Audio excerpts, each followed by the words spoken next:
Барлықтарыңызға сәлем, сіздермен бірге Дана Асқарқызы және Дана мен денсаулыққа каналы. Бүгінгі видеом қанның қоюлануына тікелей байланысты болады. Қанды сұйылту үшін не істейміз және оған қандай әдістер көмектеседі және қандай дәрілерді тұтынамыз және оларды тұтыну қажет па жалпы, сол жайында бүгінгі видеомда айтатын боламын. Қазіргі кезде көптеген егде жастағы адамдарда қанның қоюлануы өте көп кездеседі. Және осы мақсатпен дәрігерлерге көріну барысында дәрігерлер белгілі бір тағайындаулар жүргізеді. Олардың ішінде қанды сұйылтатын препараттар да болады. Қанды сұйылтатын препараттардың ішінде біз көреміз аспиринді. Аспирин басқаша айтқанда ацетилсалицил қышқылы. Және одан да басқа тромбаз, астромбин, кардиомагнил сияқты препараттарды тағайындап жатады. Бұл дәрілерді дәрігердің тағайындауымен де тағайындаусыз да қабылдайтын адамдар өте көп. Оларды жылдап, 2-3 жылдап ішетін де адамдар бар араларымызда. Және бұл дәрілер біздің организмімізге у болып сіңеді.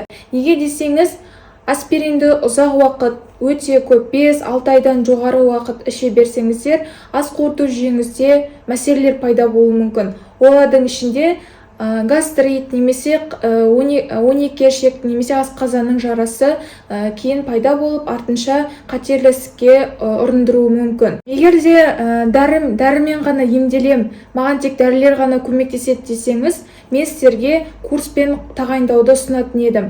Мысалы, аспиринді тағайындады. Оны белгілі бір ай көлемде, 2-3 ай көлемінде ішіп, одан кейін үзіліс жасауымыз керек. Мысалы, 3 ай аспиринді іштіңіз және 3 ай немесе 5 айға дейін үзіліс жасап, одан кейін ас қорыту жүйелеріңізді бақылай отырып ішкендеріңіз жөн. Ал мен бүгінгі видеомда жалпы дәрісіз көмектесетін негізгі топ әдістерді айтқым келіп тұр. Ең біріншісі ол су. Мен алдыңғы видеоларында да жалпы су жайлы, судың пайдасы жөнінде қанның қоюлануына қатысты толығырақ айтып кеткен болатынмын және бүгінгі видеомда да айтамын. Яғни күніне 1-1,5 литр су ішу организмге жеткілікті. Одан көп ішу, 3-4 литрге дейін ішуге мен кеңес бермеймін. Өйткені бұл организмдегі ісінулердің жасушалық, тіндік деңгейдегі ісінулерін тудырып, организмге жағымсыз әсер көрсетуі мүмкін. Және су міндетті түрде жылы болу керек, және таңертең ұйқыдан тұрғаннан кейін ішілуі қажет. Бұл салқын болудың зияны бұл организмде ас қорыту жүйесінің оянуына кері әсерін тигізеді, және де тітіркену процестерін туғызады, немесе қабынулық процестер, салқын тию сияқты клиникалық көріністер байқалуы мүмкін.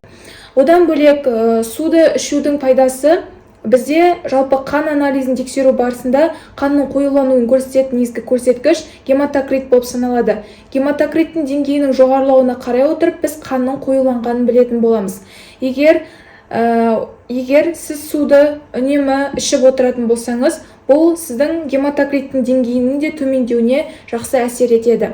Екіншісі, кофе, алкоголь немесе тұзды тағамдарды көбірек қолдану, бұл да қанның қоюлануына келіп соқтыруы мүмкін. Кофені көп тұтынатындар, мысалы, күніне 5-6 шыны стаканмен ішетіндерге айтатыным, күніне 1 стаканнан ішіп, немесе 2 күнде 1 рет ішіп деген сияқты азайтып отыруларыңызды сұраймын.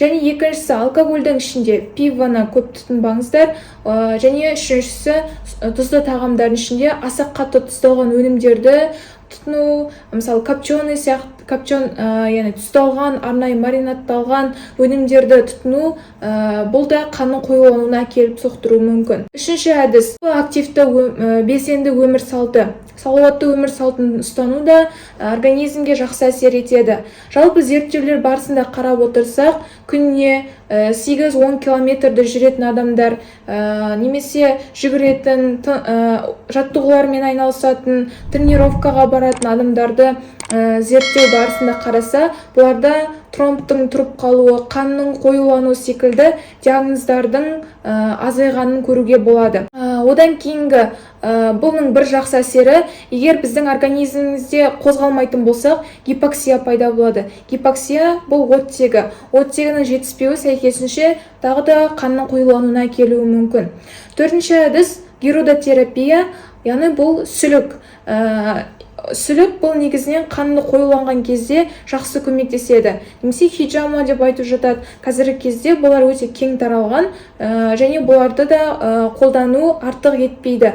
Бірақ бір ескеретін жағдай, егер сізде қаныңыздың деңгейі, яғни анемия болсаңыз, эритроциттен гемоглобиндердің деңгейі түсіп кететін болса, онда бұл әдісті ұсынбаймын. Өйткені бұл сіздегі анемияның деңгейін одан сайын түсіріп жіберуі мүмкін, және тағы да бұл сіздің қаныңыздың деңгейін толықтыруға өте қиын соқтырады. Және шөптермен емделу. Шөптермен емделуге барынша абай болған дұрыс. Бірақ сіздерге ұсынатыным, бұл өнімдердің ішінде түйе жоңышқа немесе ақ ива деген ағаш, яғни ағаштан жасалған шөптері бар. Бұларды негізінен аптекада шөп түрінде немесе басқадай өнімдер түрінде әсіресе сатып жатады. Бірақ та бұларды тұтынатын болсаңыздар 2-4 апта деңгейінде ғана тұтынуға болады. Және де бір ескеретіні, бұл да ас қорыту жүйесіне кері әсер тигізеді. Егер бұл шөптермен емделем деп жатсаңыздар, онда барынша сақ болғандарыңыз дұрыс, және денсаулықтарыңызды қайта-қайта тексертіп тұрыңыздар. Өйткені бұл басқа да аурулардың шығып кетуіне кері әсерін тигізеді. Және қазіргі кезде көптеген өнімдер бар, өзіміздің қолданып жатырған. Оларға мысалы сарымсақ, петрушка, шөптердің ішінде сельдерей, укроп сияқты шөптерді қолдану, бұл да сәйкесінше қанның сұйылтуына жақсы әсер етеді. Бұларды тағамға, немесе салатқа, немесе тікелей өзін жесеңіздер, ешқандай зиян болмайды. Келесі, бұл медициналық препараттар. Оларға мысалы диуретиктер, немесе гормоналдық препараттар, бұлар сәйкесінше қанның қоюлануын шақырады. Сол үшін бұл препараттарды тұтынсаңыздар, қаныңыздың жалпы қан анализін тексерте отырып, гематокритке қарай отырып, қанның қоюлану бар ма, жоқ па, соны бақылай отырыңыздар. Және табиғи жолмен барынша реттеуге тырысқандарыңыз дұрыс. Келесі, қанның қоюлануына алып келетін себеп бұл темекі шегу. Темекі шегетін адамдар, жалпы оларға мүлдем қойып таста деп айтпаймын, бірақ та күнделікті қолданатын пачкаларыңызды, қораптарыңыздың санын азайтқандарыңыз дұрыс. Одан штуктарға азайтыңыз, сөйтіп барынша темекіні шегуді тоқтатқандарыңыз дұрыс. Себебі бұл да жалпы тыныс алу жүйесіне әсер етіп қана қоймай, тікелей қан жүйесіне де әсер етеді. Жалпы қан бұл бүкіл организмді, бүкіл органдарды қамтитын сұйық орта болып саналады. Сол үшін жалпы кез келген біздің жасап жатқан зиянды әдеттеріміз тікелей қанымызға әсер етеді. Сол үшін темекі шегу де сәйкесінше қанның қоюлануына келеді. Және одан кейінгісі қант диабеті. Қант диабетінің екінші типімен ауыратын науқастарда тексеру барысында бұларда қанның қоюлануы байқалғанын көреміз. Бұл да статистика бойынша зерттеулер барысында анықталған болатын. Сол үшін егер сізде қант диабеті болатын болса, барынша өзіңіздің қант диабетіңізге арналған дәрілерді, дәрі-дәрмектерді уақытылы қабылдап, және диетаңызды ұстанып, солай сәйкесінше реттеп отырғандарыңыз дұрыс.